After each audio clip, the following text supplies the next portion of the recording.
నేను మీ జోగి రమేష్ మాట్లాడుతా ఉన్నాను. నా పెనమలూరు నియోజకవర్గ ప్రజలందరికీ కూడా ముందుగా శిరస్సు వంచి నమస్కారాలు తెలుపుకుంటూ, నేను కృష్ణా జిల్లాలో ఒక ఉన్నతమైన శిఖరాల నుంచి, అంటే కింద స్థాయి నుంచి, అట్టడుగునున్న స్థాయి నుంచి, ఒక కార్యకర్త స్థాయి నుంచి ఈరోజు రాష్ట్ర మంత్రిగా అంచెలంచెలుగా ఎదుగుతూ కష్టపడి పనిచేస్తూ కృష్ణా జిల్లా ప్రజల అభిమానాన్ని పొందుతూ ఈరోజు పెనమలూరు నియోజకవర్గంలో మీ ముందుకు వస్తూ ఉన్నాను.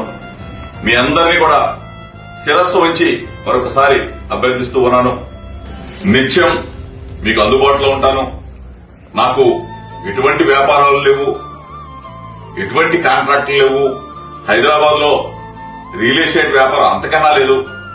నిత్యం నియోజకవర్గ ప్రజల పట్ల అప్రమత్తంగా ఉంటాను. ప్రజా సమస్యల పట్ల స్పందిస్తాను. తక్షణం మీ ముందుకు పోస్తాను. ఎప్పుడు కూడా 24 గంటలు నియోజకవర్గ సమస్యల పట్ల ప్రజలందరి వారి వారి ఇబ్బందుల్ని గమనించి గ్రామాలని అభివృద్ధి చేస్తూ తాడిగడప మున్సిపాలిటీని, ఉయ్యూరు మున్సిపాలిటీని బ్రహ్మాండంగా అభివృద్ధి చేసే దిశగా ముందుకు సాగుతానని చెప్పేసి మనస్ఫూర్తిగా మీ అందరికీ కూడా విజ్ఞప్తి చేస్తూ, మరీ ముఖ్యంగా అక్క చెల్లెమ్మలకి, అన్నదమ్ములకి నా ఫోన్ నంబర్ కూడా షేర్ చేశాను. ఎప్పుడు కూడా ఏ అవసరం వచ్చినా, ఏ కష్టం వచ్చినా మీ బిడ్డ జోగి రమేష్ ఉన్నాడు, తప్పనిసరిగా నాకు ఫోన్ చేయండి. వెంటనే స్పందించి ఆ సమస్యని పరిష్కరించే బాధ్యత నేను తీసుకుంటానని చెప్పేసి మీకు మాట ఇస్తా ఉన్నా.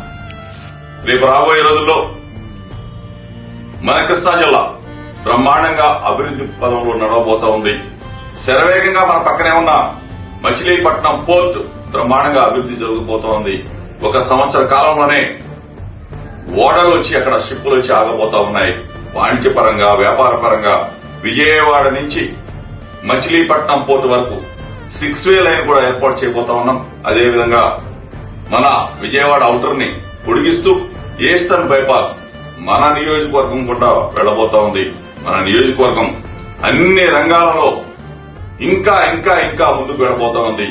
దీనికి అందరం కూడా కలిసికట్టుగా మీ సహాయ సహకారాలు అందించాలని, గౌరవ ముఖ్యమంత్రి జగన్మోహన్ రెడ్డి గారు చేసే అభివృద్ధి, సంక్షేమం అన్నిటా కూడా వెలుగుసే విధంగా ఈ రోజున బ్రహ్మాండంగా ఈ రాష్ట్రంలో ప్రజలందరూ కూడా గుండెల్లో పెట్టుకుని జగన్మోహన్ రెడ్డి గారిని ఏ విధంగా అయితే చూస్తా ఉన్నారో, పెనమలూరు నియోజకవర్గ ప్రజలందరూ కూడా మీ బిడ్డగా, మీ సోదరుడిగా, మీ కుటుంబ సభ్యుడిగా మీ జోగి రమేష్ ని ఆదరించమని చెప్పేసి, మీ అమూల్యమైన ఓటును ఫ్యాన్ గుర్తు మీద వేసి బ్రహ్మాండమైన మెజార్టీతో మీరు నా గెలుపుకి సహకరించమని చెప్పేసి మిమ్మల్ని అందరినీ కూడా మరొకసారి శిరస్సు వంచి ప్రార్థిస్తూ సెలవు తీసుకుంటున్నాను.